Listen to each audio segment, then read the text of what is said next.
चाहे कोई भी ओहदा हो, चाहे वर्दी का कोई भी रंग हो, पर जज्बा इन सभी फौजियों में एक ही है और वो जज्बा है देश की रक्षा करना, तिरंगे को ऊंचा रखना, और चाहे उसमें फिर अपने प्राण ही क्यों ना चले जाएं।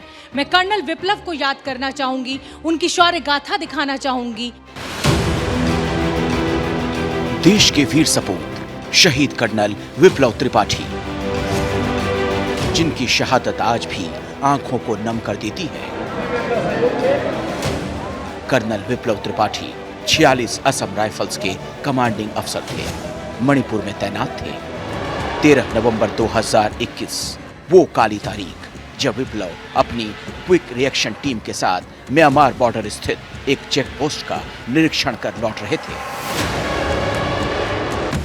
पत्नी और 8 साल का बेटा भी साथ था।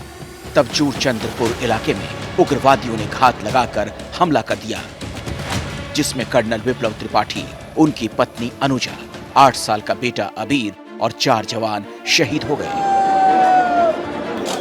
भारतीय सेना के पिछले कुछ सालों के इतिहास में ऐसा पहली बार हुआ जब किसी सर्विंग ऑफिसर की परिवार समेत उग्रवादी हमले में शहादत हुई।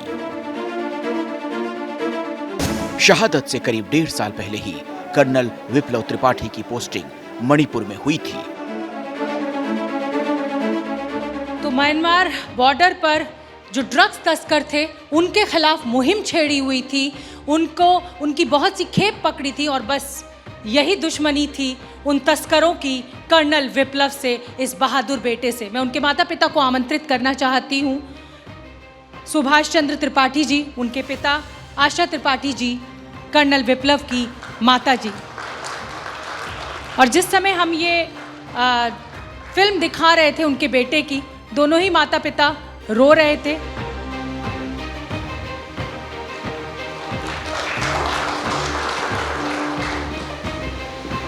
मणिपुर के असम राइफल्स की एक टुकड़ी के कमांडिंग ऑफिसर थे कर्नल विप्लव।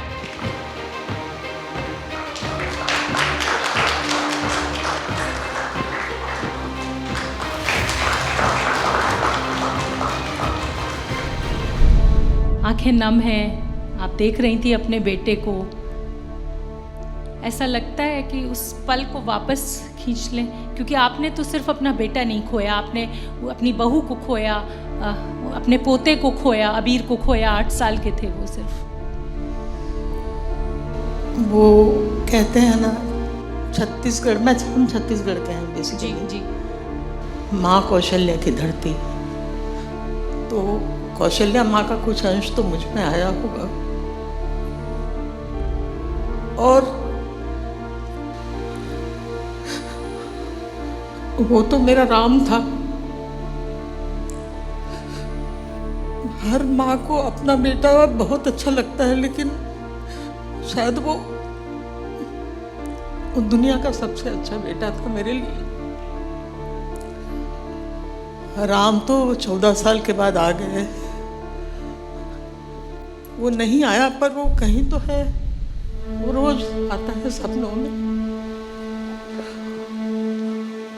लगता ही नहीं वो हमसे अलग है।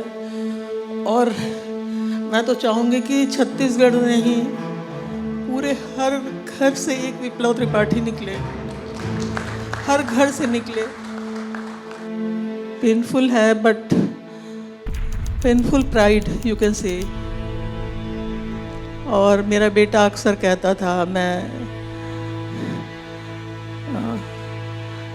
Olive green is the colour of love.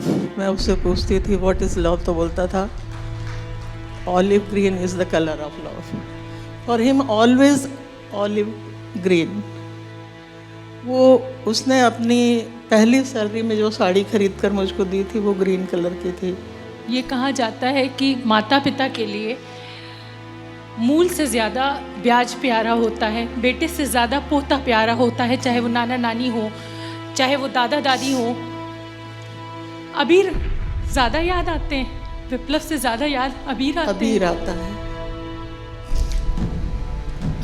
और इतना डेडिकेशन था, उसके कई वीडियोस वायरल हुए थे जिसमें वो हर्डल रेस और कई तरह की वो। और जब आए मिज़ोरम में हम उसके पास थे तो लंच लेकर फिर वो यूनिफॉर्म पहनकर आता था। और गन लटका लेता था और कहता था दादी मैं जा रहा हूँ, गार्ड भैया के साथ ड्यूटी करूँगा। हमेशा, यानी आधा दिन तो उसका यूनिफॉर्म में, उसकी मम्मी कहती थी मेरी बहू जो है अनुजा, ये मैं कह सकती हूँ कि मैंने बहुत पुण्य किया था, ऐसी बहू मुझको मिली थी, कम समय के लिए ही सही,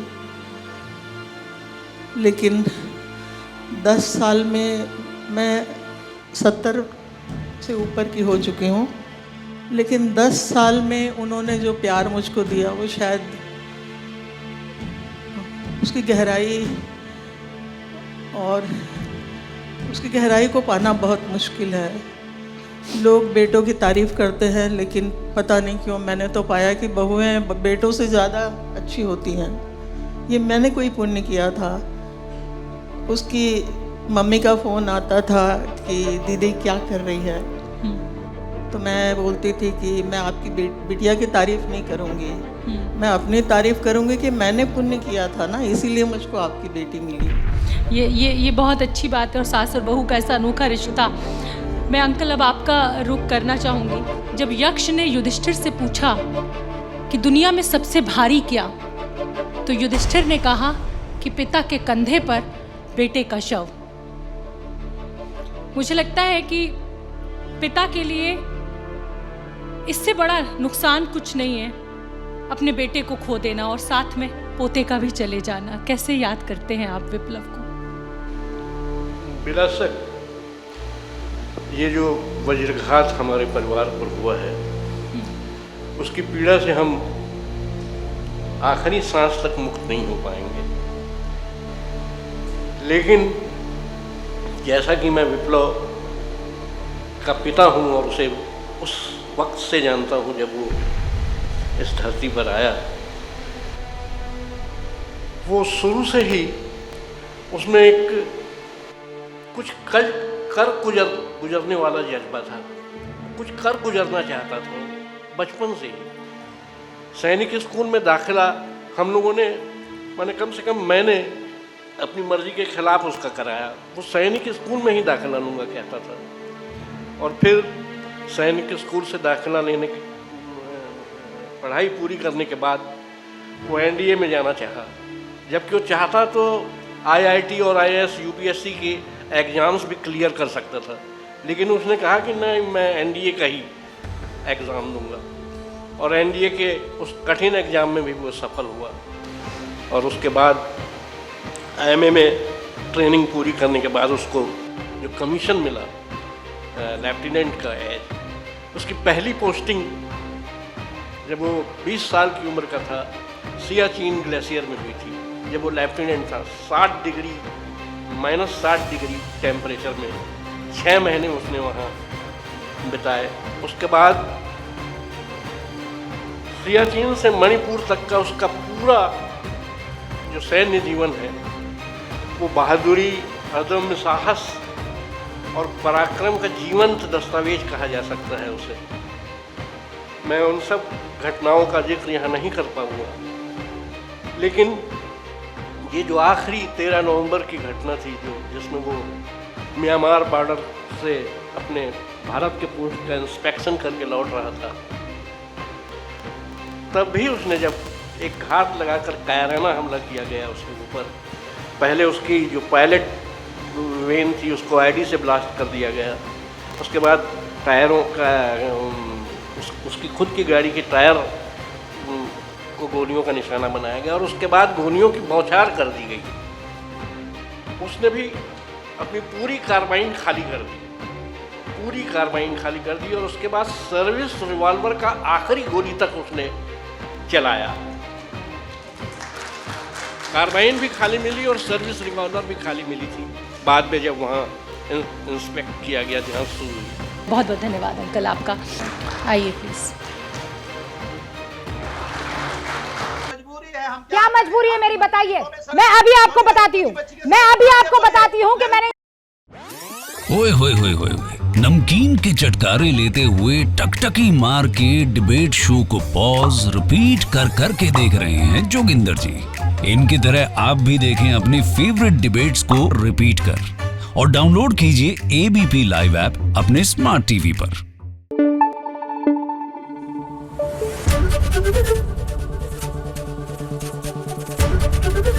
एबीपी न्यूज आपको रखे आगे।